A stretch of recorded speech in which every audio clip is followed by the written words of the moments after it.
শীতের রাত, উনি মাগরিবের নামাজ, এশারের নামাজ পড়ে একটা মসজিদে শুয়ে পড়লেন, আর শুয়ে শুয়ে হাদিস পড়তেছেন। কি পড়তেছেন? কথা বলেন। আর মনে মনে ভাবলেন রাতটা মসজিদে কাটায় দেই, ফজরের নামাজ পড়ে আবার বেরোবো। কিন্তু দারোয়ান এসে বলে মসজিদে থাকতে পারবেন না, ওঠেন। দারোয়ান আছে না, কথা কন। আহমদ ইবনে হাম্বল বললেন, আমি শুধু রাতটা থাকতে চাই, আমি তো ফজরেরও মুসল্লি, ফজর নামাজ পড়বো তো এই মসজিদে, আমার থাকতে দাও। দারোয়ান তো দেয় না, কেন? মসজিদে থাকার জায়গা না, যান মিয়া। উনি যে আহমদ ইবনে হাম্বল এটা চিনে নাই, থাকতে দেয় না। কি করবে এখন? উনি কাঁথা গুছিয়ে হাদিসের কিতাব নিয়ে কাঁধের মধ্যে ব্যাগ নিয়ে মসজিদ থেকে বের হয়ে গেলেন। কি আর করবেন, প্রচন্ড শীত, আর কাঁপতেছেন, বুড়ো মানুষ। পথিমধ্যে দেখলেন বাজার একজন খাব্বাজ, শাবুন খাব্বাজ, যুবক রুটি বিক্রেতা। সে রুটি বিক্রি করে, চুলার মধ্যে রুটি সেকে। সে যে সালাম দিল, আসসালামু আলাইকুম। যুবক বলে, ওয়ালাইকুম আসসালাম। আহমদ ইবনে হাম্বল বলে, যুবক, আমার যাওয়ার জায়গা নেই, সফরে বেরিয়েছি, খুব শীতে কষ্ট পাচ্ছি, রাতে যদি তোমার এই চুলা থেকে একটু আগুন পোহাই, কোনো সমস্যা? যুবক বলে, না না, সমস্যা না, আহলান ওয়া সাহলান, খোশ আমদেদ, আসেন আসেন, আপনি আগুন পোহাইলে আমার সমস্যা কি? সুবহানাল্লাহ পড়েন। আল্লাহ শুকরিয়া করে উনি বসলেন আর আগুন পোহাচ্ছেন। আর খেয়াল করলেন যুবক রুটি বানায় আর পরে আস্তাগফিরুল্লাহ, রুটির দলা বানায় পরে আস্তাগফিরুল্লাহ, খামির বানায় আর পরে আস্তাগফিরুল্লাহ, রুটি নিয়ে উনুনের ভিতরে, চুলার ভিতরে সেকা দেয় আর পরে আস্তাগফিরুল্লাহ। দোকানদারের কাছে কেউ আসলেই সে রুটি দেয় আর পরে আস্তাগফিরুল্লাহ। ক্রেতার কাছ থেকে টাকা নিয়ে ক্যাশ বক্সে রাখে আর কি পড়ে? আবার রুটি বানানো শুরু করে আর কি পড়ে? খালি এইটাই পড়তেছে। ইমাম আহমদ ইবনে হাম্বল তো অবাক, কিরে এটা আবার কেমন যুবক, খালি আস্তাগফিরুল্লাহ। উনি প্রশ্ন করলেন, যুবক ঘটনা কি? আসার পর থেকেই তোমারে দেখতেছি তুমি রুটি বানাও, রুটি বিক্রি করো আর পড়ো আস্তাগফিরুল্লাহ, মালাকা ইয়া শাবাব। যুবক বলে, আস্তাগফিরুল্লাহ আমার সবচেয়ে বেশি পছন্দের আমল, আমি সব সময় আঠার মতে ইস্তেগফারের সাথে লেগে থাকি আর সব সময় পড়তে থাকি আস্তাগফিরুল্লাহ, আর এর বদৌলতে আল্লাহ আমারে মুস্তাজাবুদ দাওয়া বানিয়ে দিয়েছে। আহমদ ইবনে হাম্বল তো অবাক, আনতা মুস্তাজাবুদ দাওয়া, তুমি মুস্তাজাবুদ দাওয়া, রুটিওয়ালা। আমি এত বছর হাদিস পড়াই, আমিও তো মুস্তাজাবুদ দাওয়া না, আর তুমি রুটি বেচো বাজারে, তুমি মুস্তাজাবুদ দাওয়া, তুমি দোয়া করলে সব কবুল হয়ে যায়। যুবক বলে, না আনা মুস্তাজাবুদ দাওয়া, আমি আমার জীবনে যত দোয়া করেছি কবুল করে নিয়েছে কে? সব দোয়া কবুল করে নিয়েছে আল্লাহ, একটা দোয়া ছাড়া। কয়টা? আহমদ ইবনে হাম্বলের কৌতূহল, কিউরিসিটি আরো বেড়ে গেল। কি? সব দোয়া কবুল হয়েছে, একটা দোয়া ছাড়া। মাযালিকা দুআ ইয়া শাব, কি সেই দোয়া? যুবক এবার বলতে শুরু করলো, আমার জীবনে যে দোয়াটা আল্লাহ কবুল করে নাই সেটা হচ্ছে, আমি আল্লাহর কাছে অনেক চেয়েছি, অনেক দোয়া করেছি যে আল্লাহ, শুনেছি এই জামানার সবচেয়ে বড় মুহাদ্দিস, তার নাম নাকি ইমাম আহমদ ইবনে হাম্বল। আল্লাহ তোমার কাছে আমার চাওয়া, আমি যেন এই ইমাম আহমদ ইবনে হাম্বলরে দেখে মরতে পারি, আমি যেন ইমাম আহমদ ইবনে হাম্বলের হাতে হাত রেখে মুসাফা করতে পারি আর তার কপালে একটা চুমু এঁকে দিতে পারি। আহমদ ইবনে হাম্বল আবেগপ্রবণ হয়ে গেলেন, চোখের পানি ছেড়ে দিলেন, বললেন, যুবক তোমার এই দোয়াটাও কবুল হয়ে গিয়েছে। আহমদ ইবনে হাম্বলের দেখা আর সাক্ষাৎ পাওয়ার জন্য আহমদ ইবনে হাম্বলের বাড়িতে তোমার যাওয়ার দরকার নাই, আহমদ ইবনে হাম্বল তোমার দরবারে ছুটে এসেছে। আনা আহমদ ইবনে হাম্বল মুহাদ্দিসুদ দাহর, আমি নিজেই আহমদ ইবনে হাম্বল। যুবক চোখের পানি ছেড়ে দেয়, আহমদ ইবনে হাম্বল চোখের পানি ছেড়ে দেয়। যুবক চিৎকার মেরে ইমাম আহমদ ইবনে হাম্বলকে জড়িয়ে ধরে, হাতে হাত রেখে মুসাফা করে, কপালের মধ্যে চুমু খায় আর আল্লাহর শুকরিয়া করে বলে, ও ইমাম, আসলে এই দোয়াটাও আল্লাহ আজকে কবুল করে নিল। বিশ্বাস হয়? সবসময় ইস্তেগফার পড়লে আপনার দোয়াগুলোর এইভাবে কবুল করে নিবে কে? এই পাঁচটা জিনিস পাবেন সবসময় যদি ইস্তেগফারের সাথে লেগে থাকেন। রাজি আছেন তো? এজন্য বিশ্বনবী সব সময় নামাজে সালাম ফেরানোর পরে পড়তেন আস্তাগফিরুল্লাহ। কি পড়তেন? 3 বার পড়তেন আস্তাগফিরুল্লাহ, আস্তাগফিরুল্লাহ, আস্তাগফিরুল্লাহ। পড়তে রাজি আছেন? ইস্তেগফারের অনেকগুলো আলফাজ আছে, সবচেয়ে ছোট ইস্তেগফার হচ্ছে এটা, আস্তাগফিরুল্লাহ, আস্তাগফিরুল্লাহ। আরো আছে, আস্তাগফিরুল্লাহ আল্লাযী লা ইলাহা ইল্লা হুয়াল হাইয়ুল কাইয়্যুম আতুবু ইলাইহি। বিশ্বনবী বলেন, এই ইস্তেগফারটা যদি কেউ পড়ে, আত-তাওয়াল্লি মিন ইয়াউমিজ জাহাফ, যুদ্ধের ময়দান থেকে পালিয়ে আসা কবিরা গুনাহ। কি গুনাহ? কাফেরদের সাথে যুদ্ধ। আমি তাগড়া যুবক, তলোয়ার নিয়ে নেমেছি, আমার দেহের এক ফোঁটা রক্ত থাকা পর্যন্ত আমি যুদ্ধ চালিয়ে যাব, আমি ফিরে আসতে পারবো না। আইনটা কার? ফিরে আসলে কবিরা গুনাহ। বিশ্বনবী বলেন, যুদ্ধের ময়দান থেকে ফিরে এসেছে এরকম কবিরা গুনাহ অবলম্বনকারীও যদি আস্তাগফিরুল্লাহ আল্লাযী লা ইলাহা ইল্লা হুয়াল হাইয়ুল কাইয়্যুম ওয়া আতুবু ইলাইহি পড়ে, ওই কবিরা গুনাহকারীকেও ক্ষমা করে দিবে কে? পড়তে রাজি আছেন তো? আবার সাইয়েদনা আবু বকর বললেন, ইয়া রাসূলুল্লাহ আল্লিমনি দুআআন আদউ বিহি ফি সালাতি, এমন দোয়া আপনি আমারে শিক্ষা দেন যে এই দোয়াটা আমি নামাজে পড়তে পারি। বিশ্বনবী বললেন, পড়ো আল্লাহুম্মা ইন্নী যালামতু নাফসি যুলমান কাসীরান ওয়া লা ইয়াগফিরুয যুনুবা ইল্লা আনতা ফাগফিরলি মাগফিরাতাম মিন ইনদিক ইন্নাকা আনতাল গফুরুর রহিম। সুবহানাল্লাহ পড়েন। এটাও ইস্তেগফার। আমরা এটার বলে দোয়া মাসুরা, সালাম ফেরানোর আগে পড়ি না? যেখানেই ক্ষমা চাওয়ার কথা আছে ওইটারই কি বলে? ইস্তেগফার। আল্লাহুম্মা ইন্নী যালামতু নাফসি, আল্লাহ জুলুম করেছি, যুলমান কাসীরা, অনেক জুলুম। ওয়ালা ইয়াগফিরুয যুনুবা ইল্লা আনতা, তুমি ছাড়া এই গুনাহ ক্ষমা করার তো কেউ নাই। ফাগফিরলি মাগফিরাতাম মিন ইনদিক, তোমার দয়ায় আমারে ক্ষমা করে দাও। ইন্নাকা আনতাল গফুরুর রহিম, তুমি হলা ক্ষমাশীল। ঠিক কি না? এটাও ইস্তেগফার, এটাও পড়বে। আর এই সব ইস্তেগফারের শ্রেষ্ঠ ইস্তেগফারের নাম সাইয়্যিদুল ইস্তেগফার। যত ইস্তেগফার হতে পারে এর মধ্যে সবচেয়ে শ্রেষ্ঠতম ইস্তেগফার নাম কি? কথা কন।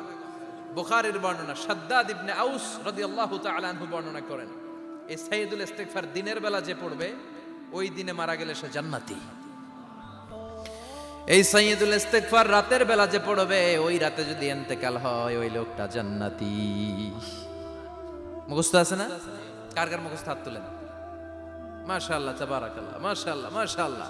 আর যাদের নাই তাদের হোমওয়ার্ক, তাদের আল্লাহুম্মা আনতা রাব্বি লা ইলাহা ইল্লা আনতা খালাকতানি ওয়া আনা আবদুক ওয়া আনা আলা আহদিকা ওয়া ওয়া'দিকা মাস্তাতা'তু আউযু বিকা মিন শাররি মা সানা'তু আবুউ লাকা বিনি'মাতিকা আলাইয়া ওয়া আবুউ লাকা বিযামবি ফাগফিরলি ফাইন্নাহু লা ইয়াগফিরুয যুনুবা ইল্লা আনতা। সুবহানাল্লাহ পড়েন। আজকে রাতে পড়ছেন, মারা গেলে জান্নাতি। চিল্লায় পড়েন না আল্লাহু আকবার। এজন্য বিশ্বনবী বলেন, আমার আগের গুনাহ মাফ, পরের গুনাহ মাফ, তারপরেও প্রতিদিন আমি 70 বার তওবা ইস্তেগফার পড়ি। আজকে থেকে পড়তে রাজি আছেন তো? বেশি বেশি ইস্তেগফার পড়া যাবে না? একটু প্রাণ খুলে, দিল খুলে আওয়াজ করে পড়েন তো আস্তাগফিরুল্লাহ। আর জোরে পড়েন আস্তাগফিরুল্লাহ। আবার সবাই পড়েন আস্তাগফিরুল্লাহ। সব সময় তওবা ইস্তেগফার যারা পড়ে তাদেরকে পছন্দ করে কে? সব সময় জিকির করে করে জিহ্বাটারে যারা ভিজিয়ে রাখে তাদেরকেও পছন্দ করে কে? আল্লাহ বলেন, ওয়াজকুর রাব্বাকা ফি নাফসিকা তাদাররুআন ওয়া খীফাতান ওয়া দুনাল জাহরি মিনাল কওলি বিল গুদুবি ওয়াল আসাল ওয়া লা তাকুম মিনাল গাফিলিন। সুবহানাল্লাহ পড়েন। আল্লাহ বলেন, ওয়াজকুর রাব্বাকা ফি নাফসিক, আল্লাহরে মনে মনে ডাকো। তাদাররুআন ওয়া খীফা, আল্লাহর জিকির করতে আল্লাহ বলেছেন ফি নাফসিক। বুঝতেছেন না অর্থ? ফি নাফসিকা, মনে মনে আল্লাহর জিকিরটা করো। তাদাররুআন ওয়া খীফা, তাদাররুআন মানে বিনয়ের সাথে, with full of humility, submission and humbleness.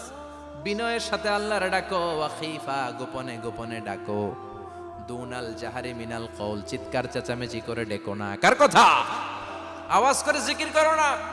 এই যে আমরা মাহফিলে লা ইলাহা ইল্লাল্লাহ জিকির করে, এটা তালিমান। উদ্দেশ্য কি? তালিমের জন্য আওয়াজ করে জিকির জায়েজ আছে, কিন্তু ব্যক্তিগত জিকিরের যে ইবাদতটা এটা আস্তে আস্তে হইতে হবে, এটা ভদ্রভাবে হতে হবে, চিল্লাচিল্লি করে নয়। আবার তালিমের জিকির ওইটাও ভদ্রভাবে। ইন্নাল্লাহা জামিল ইউহিব্বুল জামাল, আমার আল্লাহ সুন্দর, আমার আল্লাহর জিকিরের মধ্যেও সৌন্দর্য আছে না নাই? কিন্তু এদেশে জিকিরের ভেতরে লাফালাফি আছে না নাই? বেশি না কম? কি বসেন বসেন, হ্যাঁ বসে যান তো, অনেক ধরনের আছে জিকির। হ্যাঁ বসেন বসেন, বসে যান। হ্যাঁ হাইবার আলী, এটা কি আবার জালালি? তো এই যে ইন্নাল্লাহা জামিল ইউহিব্বুল জামাল, আমার আল্লাহ সুন্দর, আমার আল্লাহর জিকিরের মধ্যেও সৌন্দর্য আছে না নাই? তালিমের উদ্দেশ্যে সবাই মিলে জিকির করা যায়, কিন্তু চিল্লাফাল্লা করা যাবে না। লাফালাফি করা যাবে না, মাথা ডানে বায়ে ঝোলানো যাবে না, ঠিক কি না? কিন্তু লাফালাফির জিকির আছে না নাই? লাফাইতে লাফাইতে, হ্যাঁ, গাছের আগায় বাঁশের আগায়, আবার যিনি জিকির পরিচালনা করে ওনার কান্দে যাই ওঠে, আছে না নাই? বিশ্বনবী সাহাবীদের নিয়ে জিকির করছেন, সাহাবারা লাফাতে লাফাতে খেজুর গাছের আগায়, হাদিসে আছে না এটা? বিশ্বনবী সাহাবাদেরকে নিয়ে জিকির করছেন, লাফাতে লাফাতে আবু বকর বিশ্বনবীর কান্দের উপরে, আছে হাদিসে আছে। এটা জিকির নয়। কি সুন্দর দেখেন, ইসলাম বোঝা কত সহজ। ওয়াজকুর রাব্বাকা ফি নাফসিকা তাদাররুআ ওয়া খাইফা, গোপনে জিকির করো, ভদ্রতার সাথে বিনয়ের সাথে জিকির করো। ওয়ালা তাকুম মিনাল গাফিলিন দুনাল জাহারি মিনাল কওল, চিৎকার চেঁচামেচি করে জিকির করো না। যারা চিকফাল দিয়ে হই হই হই হই করে, আছে না? হই হই হই হই হই হইয়ের ভিতরে আল্লাহর নাম আছে, হ্যাঁ? এই যে হুই হাই এই স্টাইলের যে জিকির, এটার ভিতরে আমার আল্লাহর নাম আছে? আল্লাহর নাম যদি না থাকে ওইটা জিকির হবে? কথা বলেন। বিষ্ণু বললেন, খবরদার, চিৎকার চেঁচামেচি করে লাফালাফি করে যারা জিকির করে এরা মনে করে আল্লাহ কানে শোনে না। কথা বলেন। আপনি গোপনেও আল্লাহর ডাকলে আপনার ডাকে সাড়া দিবে কে? এজন্য রাব্বুল আলামিন বলেন, ফাযকুরুনি আযকুরকুম ওয়াশকুরুলি ওয়ালা তাকফুরুন। বান্দা আমার জিকির তোমরা করো, আমিও তোমাদের জিকির করব, ঠিক কি না? আমরা যদি আল্লাহর জিকির করি আমাদেরও জিকির করে কে? সুবহানাল্লাহ কইবেন না? আমরা আল্লাহর জিকির করে, আল্লাহ নাকি আমাদের জিকির করে, জানো তো না কথা এটা? আবার হাদিসে কুদসিতে আল্লাহ বললেন, ফাইন যাকারানি ফি নাফসি যাকারতুহু ফি নাফসি। আমার বান্দা যদি একা একা আমার জিকির করে, আমি আমার বান্দারে একা একা স্মরণ করি। ওয়া ইন যাকারানি ফি মালাইন যাকারতুহু ফি মালাইন খায়রিম মিনহু। এরকম মহা সম্মেলন করে যদি কেউ আমি আল্লাহর জিকির করে, আমি এর চেয়েও বড় মহা সম্মেলন ফেরেশতাদেরকে নিয়ে করে আমার বান্দারে স্মরণ করি। ওয়া ইন তাকাররাবা ইলাইয়া শিবরান তাকাররাবতু ইলাইহি যিরাআন। আমার বান্দা যদি আমার দিকে এক বিঘত আসতে চায়, আমি আমার বান্দার দিকে এক হাত এগিয়ে যাই। আমার বান্দা যদি আমার দিকে এক হাত আসতে চায়, আমি আমার বান্দার দিকে দুই হাত যাই। ওয়া ইন আতানি ইয়ামশি আতাইতুহু হারওয়ালা। আমার বান্দা যদি আমার দিকে হেঁটে হেঁটে আসতে চায়, আমি আমার বান্দার দিকে দৌড়ে দৌড়ে যাই। সুবহানাল্লাহ পড়েন। এজন্য বিশ্বনবী বলেন, লা ইয়াজালু লিসানুকা রাতবাম মিন যিকরিল্লাহ। আল্লাহর জিকির দিয়ে জিহ্বাটারে ভিজিয়ে রাখবা। কার কথা? চিল্লায় বলেন, কার কথা? সবসময় আল্লাহর জিকির করতে রাজি আছেন তো? সবচেয়ে শ্রেষ্ঠ জিকির বিশ্বনবী বললেন, আফদালু যিকরি লা ইলাহা লা ইলাহা লা ইলাহা ইল্লাল্লাহু মুহাম্মাদুর রাসূলুল্লাহ সাল্লাল্লাহু। সবচাইতে শ্রেষ্ঠ জিকির লা ইলাহা, এর চেয়ে শ্রেষ্ঠ জিকির আছে? কথা বলেন। বিশ্বনবী বললেন, মান ক্বালা লা ইলাহা ইল্লাল্লাহ সিদকান মিন কলবিহি, একনিষ্ঠতার সাথে অন্তর থেকে কেউ যদি জীবনে একবার বলে লা ইলাহা ইল্লাল্লাহ, দাখালাল জান্নাহ। তার যদি পাপ থাকে, অন্যায় থাকে, ওই পাপ আর অন্যায়ের শাস্তিগুলার পরে কোনো না কোনো দিন আমার ওই বান্দা জান্নাতে ঢুকবে। একবার যদি খালিসান মিন কলবিহি সে পড়ে লা ইলাহা ইল্লাল্লাহ, তার জন্য জান্নাতকে অবধারিত করে দিয়েছে কে? আবার এটার নাম আল্লাহ দিয়েছে কালিমায়ে, কথা বলেন, দরাবাল্লাহু মাসালান কালিমাতান তাইয়িবাতান কাশাজারাতিন তাইয়িবাতিন আসলুহা সাবিতুন ওয়া ফারউহা ফিস সামা। সুবহানাল্লাহ। পবিত্র বাণী এটা কালিমায়ে তাইয়িবা। আবু সাঈদ আল খুদরি থেকে বর্ণিত, মুস্তাদরেকে হাকিম আর সহিহ ইবনে হিব্বানে এসেছে। বিশ্বনবী বলেন, মুসা আলাইহিস সালাম আল্লাহর একবার প্রশ্ন করলেন, ইয়া রাব আল্লিমনি দুআআন আদউ বিহি, আপনি আমার এমন একটা জিকির শিক্ষা দেন যে এই জিকির দিয়ে আমি শুধু আপনার জিকির করব, কেউ এই জিকির করতে পারবে না। এই জিকির জানবো শুধু আমি, আর জানবেন, কথা কোন? প্রশ্ন করছে কে? হ্যাঁ, কাকে করেছে? আল্লাহ এমন একটা জিকির শিখান যেই জিকির কেউ জানে না, আমি জানবো, আর ওই জিকির দিয়ে প্রাণ ভরে আপনারে ডাকবো। আল্লাহ বললেন, মুসা পড়ো লা ইলাহা লা ইলাহা ইল্লাল্লাহু মুহাম্মাদুর রাসূলুল্লাহ মুসা আলাইহিস সালাম বললেন, আল্লাহ চাইলাম কি, কইলেন কি? লা ইলাহা তো জাতীয় জিকির, এটা তো আন্তর্জাতিক জিকির, এটা জানে না এমন কেউ নাই। এমনকি হিন্দু ভাইরাও জানে। কথা কন। আল্লাহ, আমি তো চাইছিলাম এক্সক্লুসিভ, আমার জন্য স্পেশাল, এর চেয়ে সুন্দর আর কেউ জানবে না, এত সুন্দর একটা জিকির আপনি দিবেন, এটা আমি ডাকবো আপনারে আর আপনি শুনবেন। আল্লাহ বললেন, মুসা, এর চেয়ে দামি আমার কাছে নাই।